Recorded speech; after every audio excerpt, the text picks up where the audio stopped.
Hey, it's your sleepy bells. Hope you're doing fine. I like to read Dostoevsky books and Kafka. Basically, I'm a psychology student. I was having this fascination of why usually their books are so good, and that's why I started reading their books, and I found myself getting hail from their words. So I just decided to read out one of the first Dostoevsky's story, Boa Folk, to you guys, because it might help you to calm your soul, ease your mind, and go to sleep. I am not reading from the beginning. I am in between the conversation and I was just continuing. If people want to, start reading about this, like if they want me to read from the beginning, they can just let me know. I will take care of you guys. Let's just read.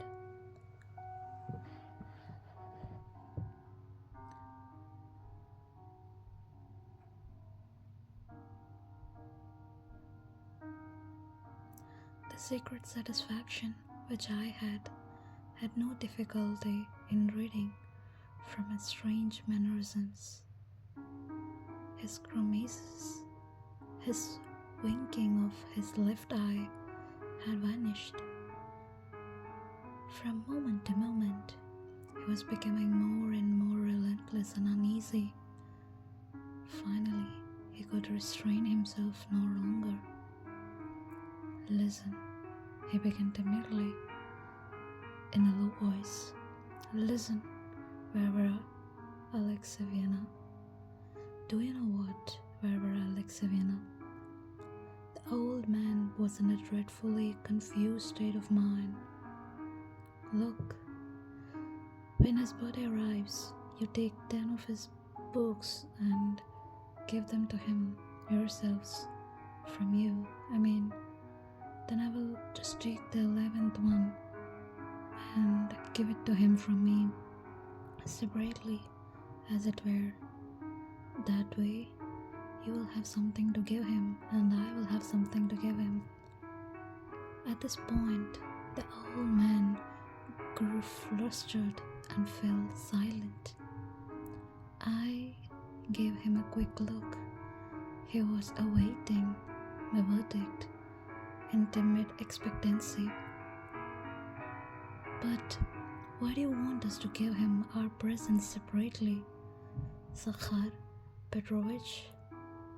Well, Varvara Alexeyevna, you see, in short, the old man grew embarrassed, blushed, unable to finish his sentences or to make any further headway. It's like this, you see, he explained finally. I sometimes indulge myself, Barbara Alexeyevna. That's to say, I have to inform you that I am constantly indulging, practically always indulging myself. I follow practices that are unhealthy. That's to say, how cold it can get out on the streets, and sometimes, too, there are various troubles that come along, or something unpleasant happens, and sometimes I can't help it. I indulge myself and sometimes drink too much. Petanka doesn't like that at all, you see, Barbara Alexeyevna. He loses his temper, shouts nasty things at me and gives me lectures on how I ought to behave. So you see, I want to show him by means of my present that I am mending my ways and starting to behave decently. It's taken me a long time to save up this money to buy a book because I hardly ever get any money except for what Petanka gives me sometimes. He knows that. Consequently, when he sees the use to which I have put my money, he will realize that I have done it for him alone. I started to feel terribly sorry for the old man. I thought for a moment he was looking at me uneasily. "Listen, Zakhar Petrovich," I said, "you gave him all of him." "All of him? You mean all the books?" "Yes, all the books. From me, yes. From you." "From me alone? You mean in my name?" "Yes, in your name." I thought I was expressing myself very clearly, but for a long time the old man could not fathom my meaning. "Well, yes," he said, after pausing to reflect for a while. "Yes, that would be very good. But what will you give him, Barbara Alexeyevna?" "Oh, I wouldn't give him anything." "What?"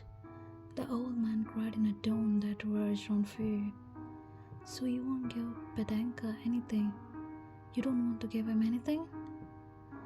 Now the fear was real at that moment. I think the old man would have been prepared to give up his proposal so that I could be enabled to give his son a present. He had a kind heart. I assured the old man that I should be glad to give Petanka something. Only I did not wish to deprive him, the father, of doing so. "If your son is happy," I added, "and you are pleased, then I will be pleased too, because secretly in my heart I will feel as though I had also given him the present." At this, the old man grew much calmer. He stayed another 2 hours with us, but during all that time he was unable to sit still. He kept getting up, fussing about, talking incessantly, playing with Sasha, kissing me on the sly, pinching my arm and making faces at Anna Fyodorovna.